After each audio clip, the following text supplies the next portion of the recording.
하나님 말씀 보시겠습니다. 하나님 말씀은 시편 97편입니다.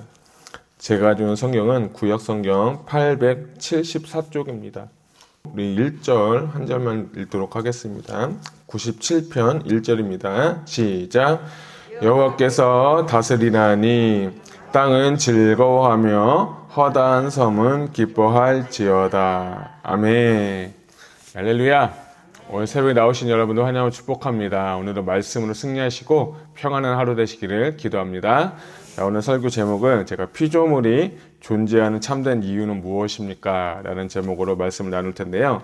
오늘 단락 구분은 키아즘 구조로 보도록 하겠습니다. 단락 구분할 때 1절과 짝은 12절인데 기쁨이라는 게 중심 단어고요. 2절부터 5절 그리고 10절과 11절이 짝이 되어서 심판이라는 단어가 중심 단어고요. 그리고 6절 그리고 8절과 9절이 또 짝이 되어서 중심 단어는 의라는 것이고요. 그리고 이 시편 97편의 7절이 바로 오늘의 키버스인데 우상을 버리고 하나님을 경배하라 라는 것이 오늘 제가 이렇게 단락을 나누고 키아즘 구조로 좀 준비를 해보았습니다. 여러분 여기 97편을 보게 되면 표지에는 없지만 우리가 잘 아는 그 72년기 보면 이렇게 기록이 되어 있습니다.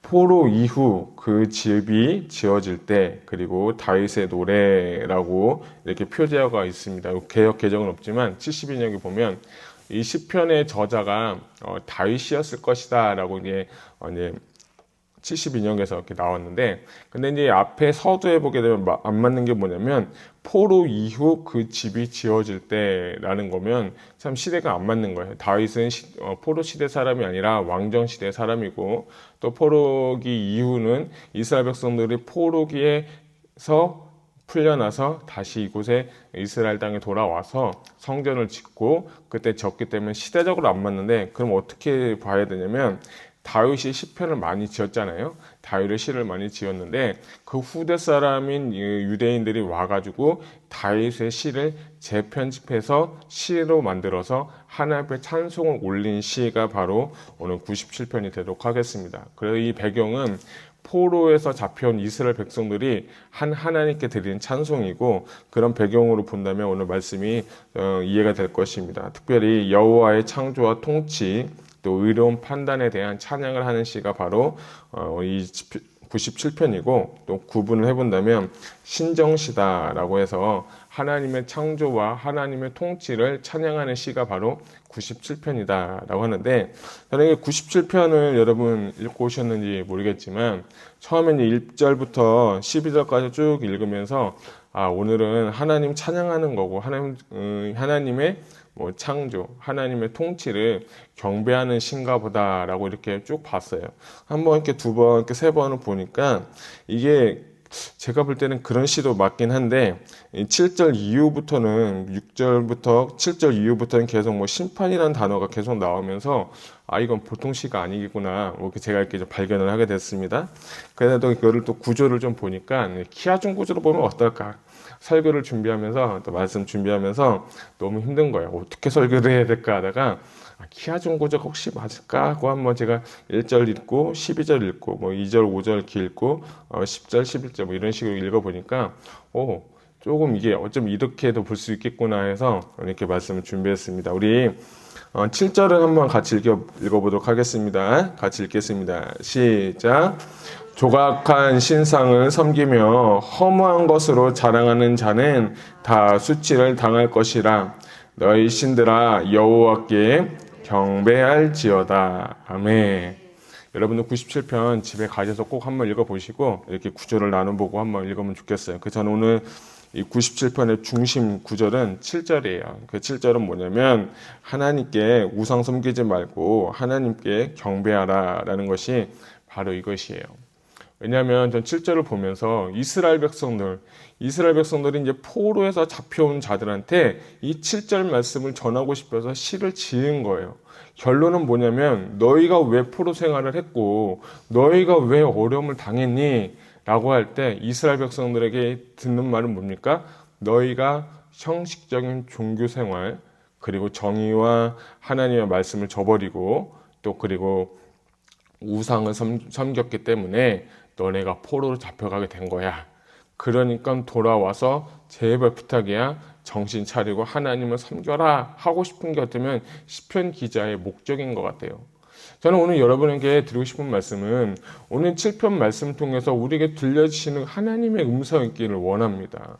여러분 정말 하나님, 우리는 지금 우상을 섬기는 것도 아니고 하나님을 섬긴다고 하지만 그럼에도 불구하고 이스라엘 백성들이 뼈저리게 느꼈던 그 포로 생활의 이유는 형식적인 종교 생활과 우상 숭배, 정의를 버려버린 그 하나님 말씀대로 살지 못했을 때 그 결과가 뭐냐면 포로 생활이라는 거예요. 어떻게 보면 오늘 우리에게도 우리 하나님 잘 믿는데요, 교회 잘 다니는데요, 우리 신앙생활 열심히 하는데요, 봉사도 하는데요, 직분도 있는데요, 이렇게 여러분 하실 수도 있습니다. 그렇지만요, 하나님은 여러분의 그 형식적인 그 모습을 보고 잘했다, 착하다가 아니라 우리의 하나님은 우리의 중심을 보시는 하나님이십니다. 저는 여러분들이 중심을 다해서 하나님을 섬기기를 소망합니다. 잃어버렸던 그 은혜도 회복하시고 진심을 다해서 하나님을 섬길 수 있는 저와 여러분이 다 되셨으면 좋겠습니다. 자, 1절의 짝은 12절이라고 했는데 12절을 제가 읽어드리겠습니다. 의인이여 너희는 여호와로 말미암아 기뻐하며 그의 거룩한 이름에 감사할지어다 라고 하면서 1절과 12절의 쿨러를 보게 되면 저는 기쁨이다 라고 합니다. 이스라엘 백성들이 왜 하나님을 기뻐해야 되고 이스라엘 백성들은 왜 하나님께 경배해야 되냐, 그것은 하나님께서 나를 통치하시기 때문이에요. 특별히 여호와께서 우리 백성들, 우리를 통치하시기 때문에 그 은혜에 대한 감사와 감격에 대한 것이 바로 기쁨의 표현인 것입니다. 저는 이 말씀 준비하면서 이스라엘 백성들이 출애굽을 하기 전에 모세를 부르신 하나님의 말씀이 나오죠. 근데 이 하나님께서 이 모세에게 당신을 계시하는데 출애굽기 3장 14절에 이런 말씀이 있어요. 나는 스스로 있는 자니라 또 이르시되 너는 이스라엘 자손에게 이같이 이르기를 스스로 있는 자가 나를 너에게 보내셨다 하라 라는 말씀이 있어요. 그러니까 하나님은 I am who I am, 또 다른 버전은 I am that I am 이라고 해서 나는 스스로 있는 자인데, 그 당시 이스라엘 백성들을 출애굽을 할 때 10가지 재앙을 하나님께서 일으키시죠. 근데 그 10가지 재앙은 이 애굽 땅에 있었던 그 이방 신들을 하나하나를 다 표현하는 거예요. 그것을 다 꺾으시면서 하나님께서 이스라엘 백성들에게 보여주고 싶은 것은 뭐냐면 신들 중에 내가 진짜 최고다.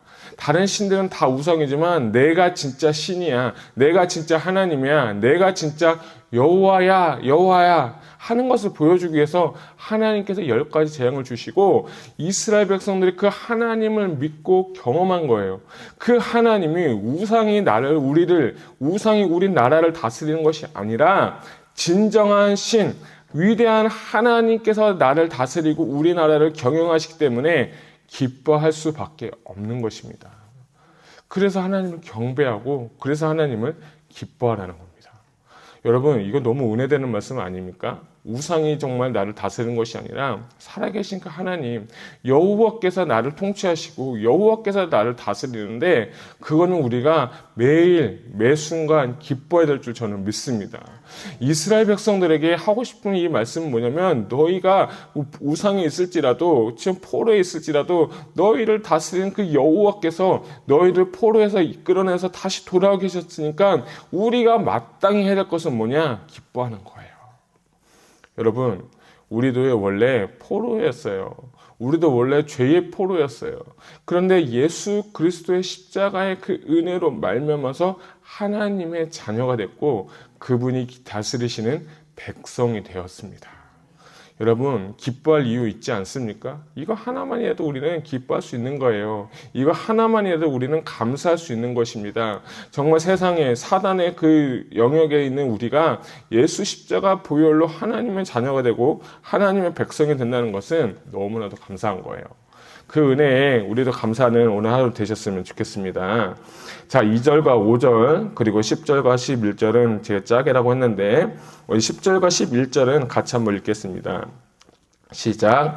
여호와를 사랑하는 너희여 악을 미워하라. 그가 그의 성도의 영혼을 보전하사 악인의 손에서 건지시느니라.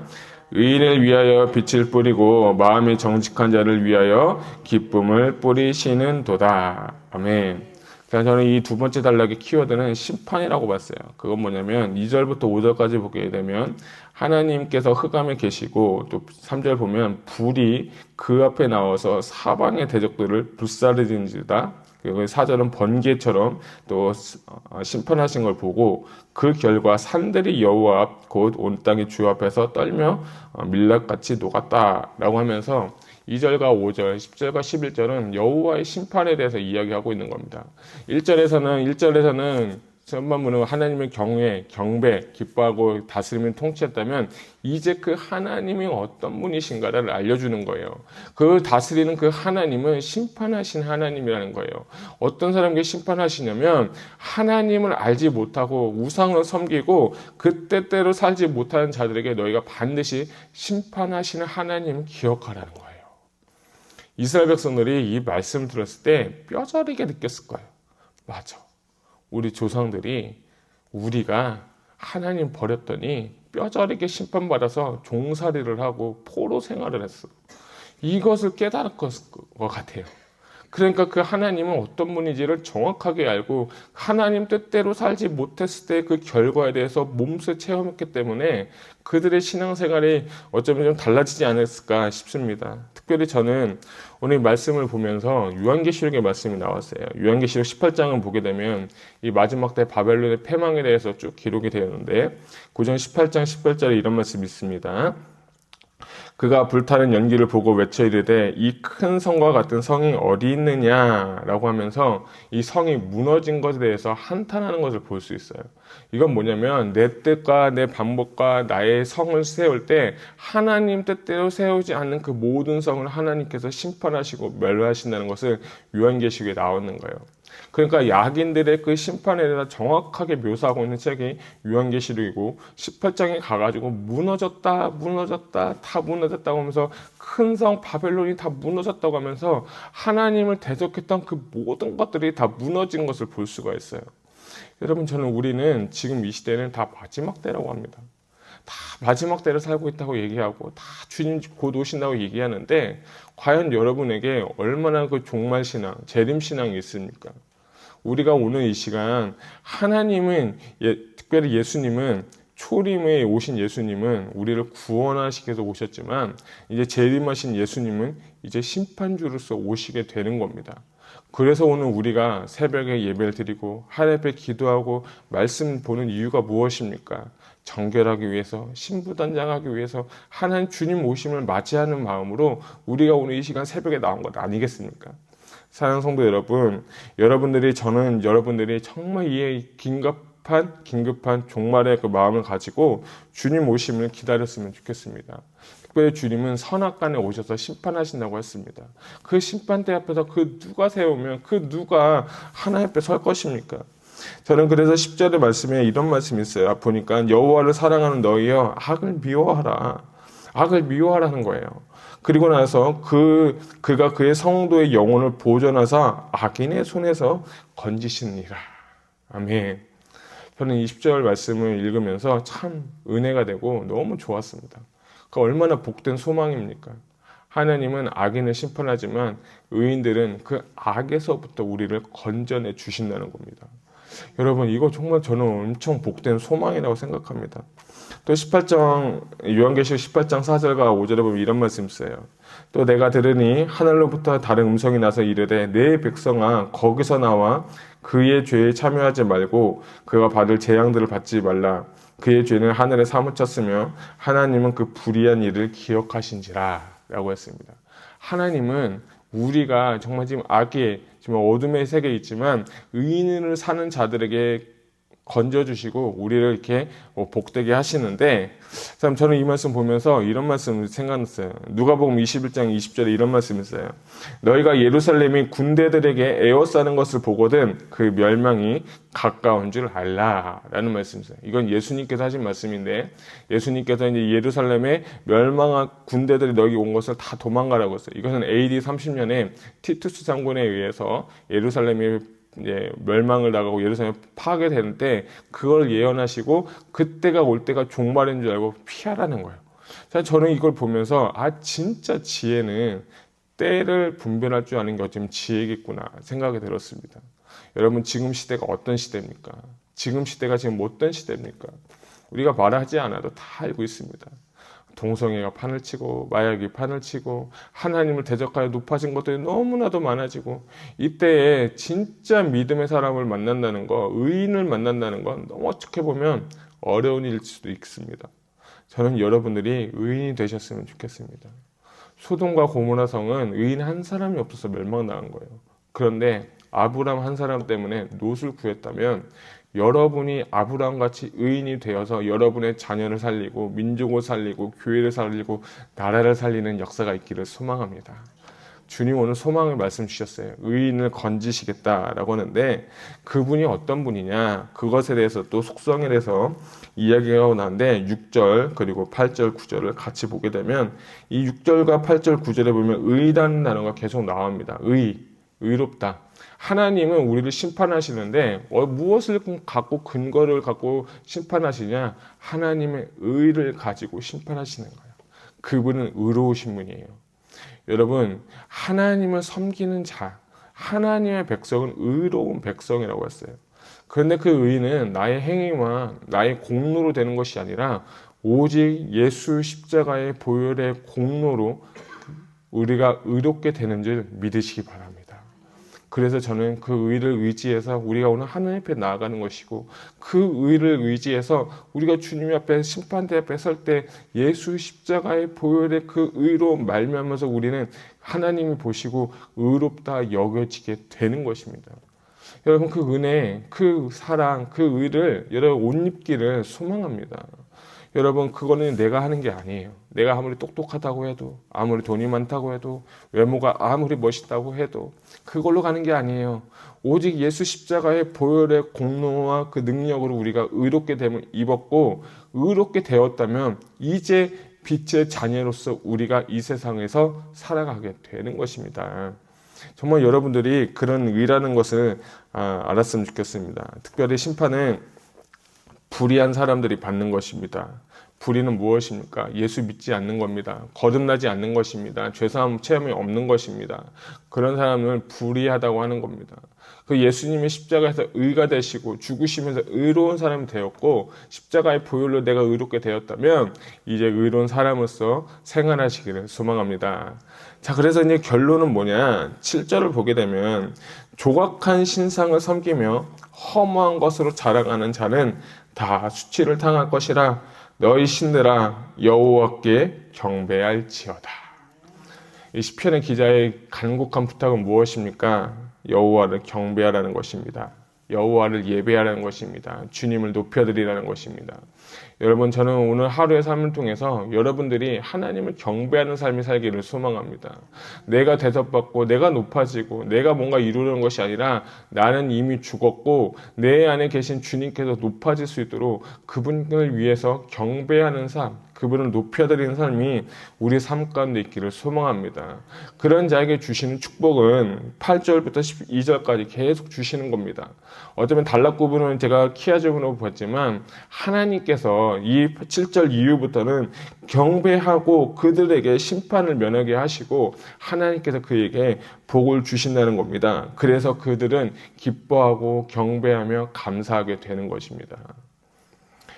그 97편 준비하면서 저는 처음에 이 경배와 경외에 대한 그 말씀을 좀 은혜를 받으면서 피조물의 목적이 무엇일까 생각을 해봤어요. 여러분, 하나님은 창조주세요. 그리고 우리는 철저하게 피조물이에요. 죽었다 깨어나도 우리는 피조물이에요. 우리가 아무리 창조한다고 해도 그것 또한 우리는 창조할 수 없는 게 아닙니다. 근데 이 피조물인 우리가 해야 될 것은 뭐냐면 다른 게 아닌 것 같아요. 딱 하나, 하나님을 경배하는 거예요. 저는 우리가 오늘 이 시간 하나님을 경배하러 온 줄 저는 믿습니다. 오늘 저는 여러분들이 오늘 기도의 제목도 필요하고 부르짖는 것도 중요하지만, 여러분들이 하나님을 경배하는 삶을 살기를 원합니다. 하나님을 높여드리는 삶을 살기를 원합니다. 주님, 내 삶을 통해서 영광 받으시옵소서.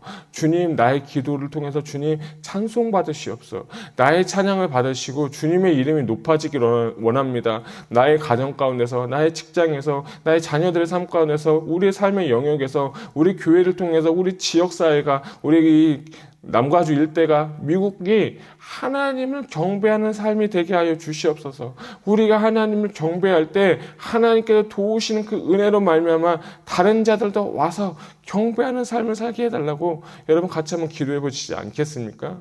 여러분, 우리는 여러분들이 하나님을 경배하는 날이 되기를 원합니다.